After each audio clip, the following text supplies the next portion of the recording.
Durag Wisdom here, and I've decided I was just overwhelmed with all the subscribers that I have. It's to get back to each and every one of you. It's a very difficult task, and what I want to do is I want to dedicate my broadcast to many of you out there. And by the way, you have some great nicknames. I mean, I'm going through all the nicknames because I save all the subscribers. And you have to understand also that I don't expect anybody to be sycophantic with me, and I'm not sycophantic with anybody else. I love Bill Maher, but I don't agree with everything he says. I love Jimmy Dory, but I don't agree with everything he says. I love Rachel Maddow. I don't always agree with everything she says. Nobody should, if you're subscribing to someone, never put them up on a pedestal. Never do that. I mean, me personally, I'm just an asshole on the street. I mean, I'm a retired New York City school teacher, and I'm working on a screenplay, and I'm trying to get, do something creative. And ever since this birther bastard has stolen our election, I feel it's my obligation to send messages out to you folks, newscasts, on news commentary, on movies, all this kind of stuff. Get you ready, because we're in a state of war now. We have a vicious authoritarian fascist who is by a perfect storm installed, and I can't wait till when he invites Putin. I mean, Putin is like, he's. I want you to be able to see my eyes. That's why I did that. I mean, even though I have I want you to see if I'm telling the truth or not. I'm in the shadow there. So, this birther bastard, ever since he came in, I feel now obligated to everyone. And for a while there, I didn't realize I couldn't use YouTube. I couldn't understand why. And by some chance, I came across a program with the initials NCH. So I'm able to now convert anything I record so that I could share it with you. And believe me, I wish I could do more. YouTube doesn't let me show clips. So I'm going to have to write to them and find out what the deal is about that, because I should like to show you clips of things, especially if I'm a specialist in movies and media. That's what I was teaching. And special education, because... All right. Here we are. There's a few things I have to tell you today, and there's a lot. I don't know if I have a particular theme, but let me start with some recommendations. I have some recommendations for you, and we could end with this. Okay, here's Spartacus.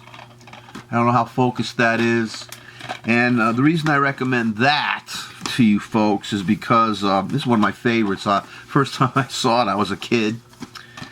Of course, Kirk Douglas is one of my favorite actors, and he was and this, of course, was written by Dalton Trumbull, and this was the first movie he came out with. This, like Kirk Douglas told the right-wing shitheads, he said, "Fuck you," and he put Dalton Trumbull's name on this movie.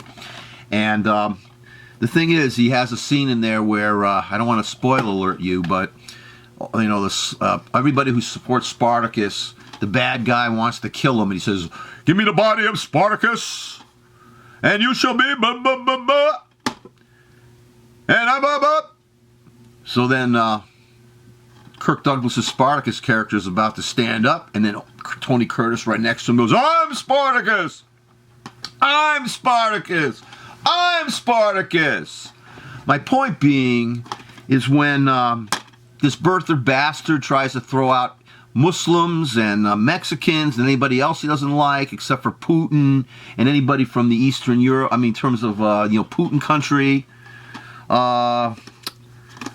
We're all Spartacus. I'm a Muslim.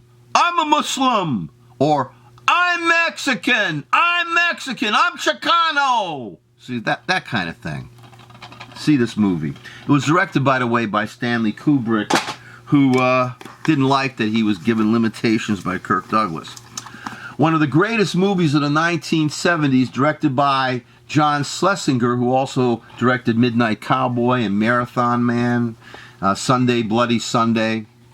Day of the Locust, based on a novel by Nathaniel West. Whoa, one of the best movies of the 1970s, deals with the nightmare of celebrity, of wanting to be in Hollywood, of wanting to get that,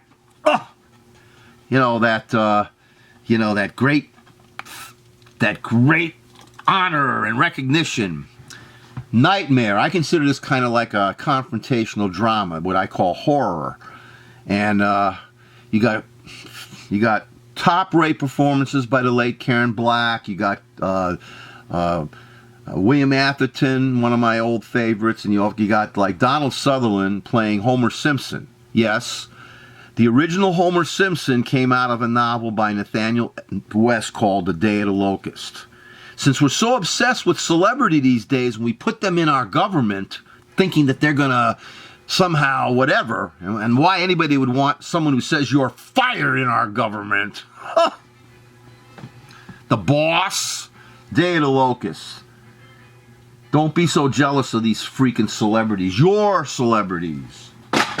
Oh, did I say who I was going to dedicate this? I forgot to say who I was going to dedicate. I can't believe. So that's what you get for talking off the cuff. Now, Rachel out there, if you're out there watching this whole broadcast is dedicated to you, my friend. Thank you for all your wonderful posts, and I'm dedicating this broadcast to you. I hope it's okay. It's a Wonderful Life.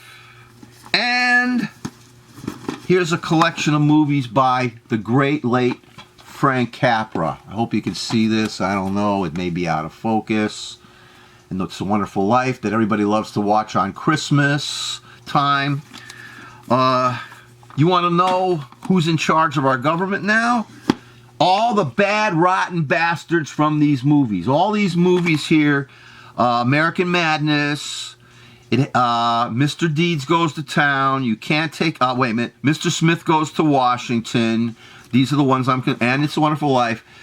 The bastards, the villains of these films are now in charge of our country. And all the people who voted for Trump, who love to watch this movie every year, you voted for Potter. Check Frank Capra, an immigrant. He was an immigrant, loved this country, helped out during the Second World War. Propaganda films for us. Mwah! And here are the Hostel films, directed by Eli Roth. And only Part 1 and Part 2 were directed by him. Those are the authorized ones. And these were made during the Bush era, when everybody in other countries started thinking we were shitheads. You have to see that this is not supernatural. These two films are about how hated we are, how, despised Bush made us to other countries. When you stay in a hostel in another country, this is a new twist. Eli Roth.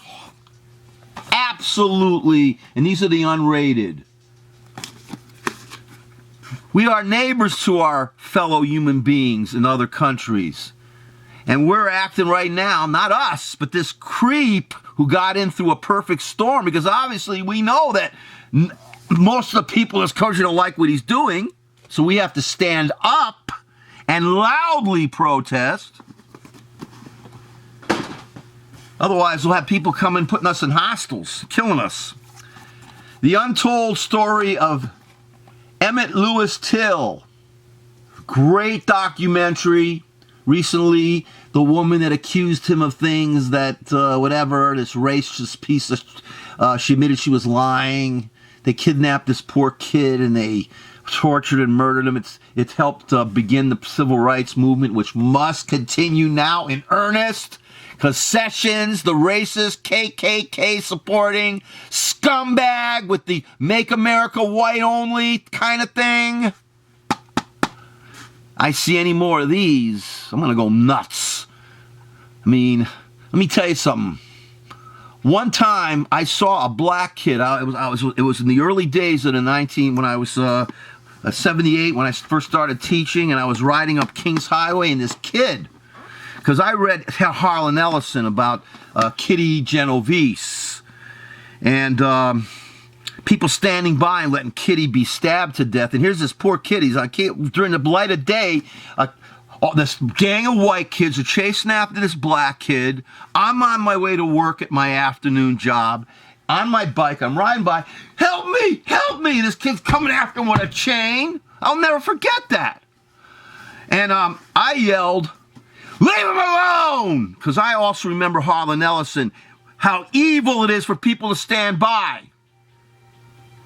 And I yelled, leave him alone! And I ran that kid all the way up to Nostrand Avenue.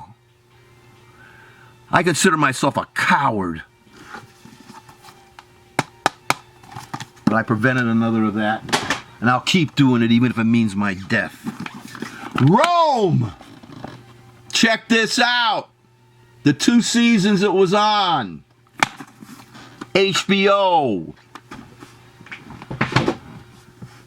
Thank you.